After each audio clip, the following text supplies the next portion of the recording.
What if I told you that the story of the single most important woman in Jesus' movement was deliberately erased, that not only her story but her power, her voice, and her leadership were scrubbed from the narrative we know today as the Bible? I'm not talking about just any character.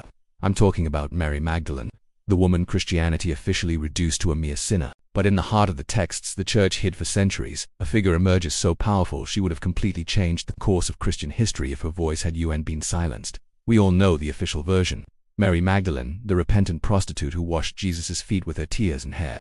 A sinner Jesus forgave, a perfect example of redemption. But there's a problem with this story.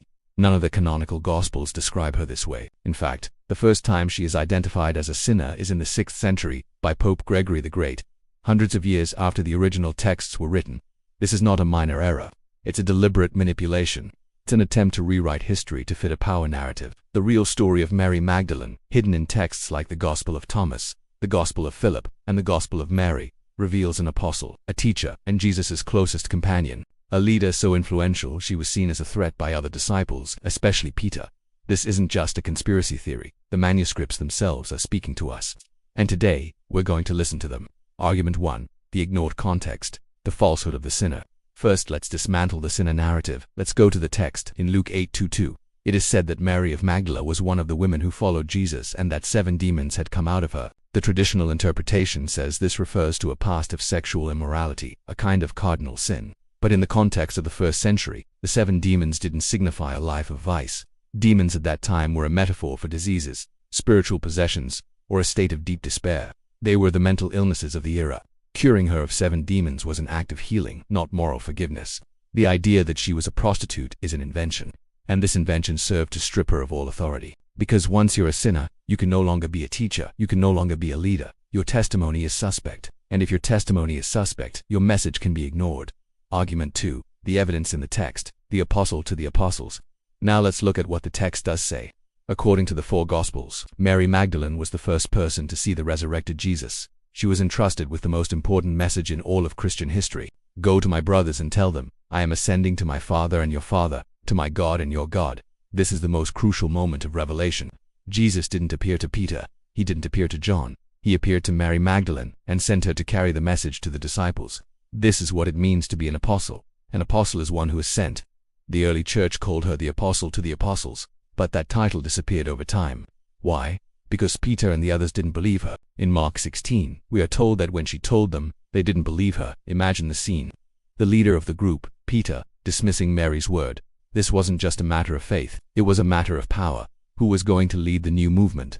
A man or a woman? Argument 3. The silenced interpretation. The Gnostic Gospels. This is where the story gets really interesting. In the Gnostic Gospels, texts that were excluded from the biblical canon, Mary Magdalene is not a secondary character. She is the protagonist. In the Gospel of Philip, she is described as Jesus' companion. The Greek word used koinonos means not only companion but companion in a sense of deep intimacy, as an equal. The text says that Jesus loved her more than the other disciples, and often kissed her on the mouth. This kiss isn't necessarily a romantic act in the modern sense.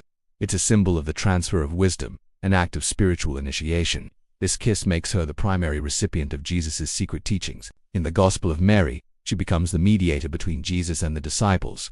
After the resurrection, the disciples are confused and scared, and it is Mary who comforts them and reveals the secret teachings Jesus gave her. Peter, however, opposes her. Peter tells the other disciples that it couldn't be that Jesus gave a secret teaching to a woman and not to him. He questions her authority. He says that if Jesus had preferred her, he wouldn't have chosen her. And Levi, another disciple, defends her. He tells Peter that if Jesus made her worthy, who is he to question her? This is a direct confrontation. The fight for power over the future of the Christian faith. And history shows who won that battle. The texts that presented Mary Magdalene as a leader were buried, and those that minimized her were canonized. Imagine for a moment.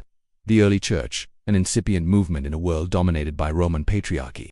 What message would be easier to sell, one led by a man, or one where a woman was Jesus' closest disciple, who transmitted his secret teachings? The answer is obvious. Institutional power always seeks stability and control, and in that context, a woman with the knowledge and favor of Jesus was too great a threat. So, Mary Magdalene's story had to be rewritten. She had to be domesticated. She had to be turned into an example of humility, not leadership, a sinner, not an apostle.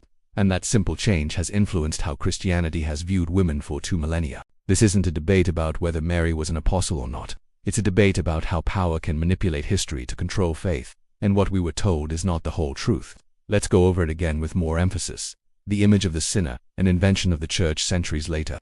The reality of the apostle, the first to witness the resurrection, a fact the Bible does record. The truth of the companion, the recipient of secret teachings, a story silenced in the apocryphal Gospels. The confrontation with Peter, the struggle for power, a tension evident in the texts that didn't make it into the canon. Coincidence? I doubt it. The story of Mary Magdalene shows us that what we think we know about Christianity isn't the complete picture. It's an edited picture, a picture that leaves out the characters who didn't fit the narrative of control. So the real scandal isn't that Mary Magdalene was a prostitute. The real scandal is that the history of the church was built on the foundation of erasing her. The real scandal is that the original message, more inclusive, more mysterious, more personal, was smothered to create a patriarchal, hierarchical, and monolithic institution. The story of Mary Magdalene is not that of a sinner who was forgiven. It's the story of a leader who was silenced. It's the story of how institutional faith was built by erasing the people whom Jesus himself empowered. And this brings us to the final question. If the story of Mary Magdalene, the first witness to the resurrection, and the apostle to the apostles, was erased for reasons of power, what other truths have been hidden? If the figure of Jesus, the revolutionary who empowered the marginalized, has been domesticated by the church, how far are we from his original message? Do you still believe that your faith is immune to human manipulation? How does this force you to rethink your own faith and seek the truth for yourself, outside of the imposed narratives? Let me know your thoughts in the comments below. Join this community of free thinkers who dare to ask uncomfortable questions. Subscribe, hit the bell to not miss the next episode, and share this video with someone who needs to hear this story. Because the truth, sometimes, hides in plain sight. And to find it, we just have to dare to look.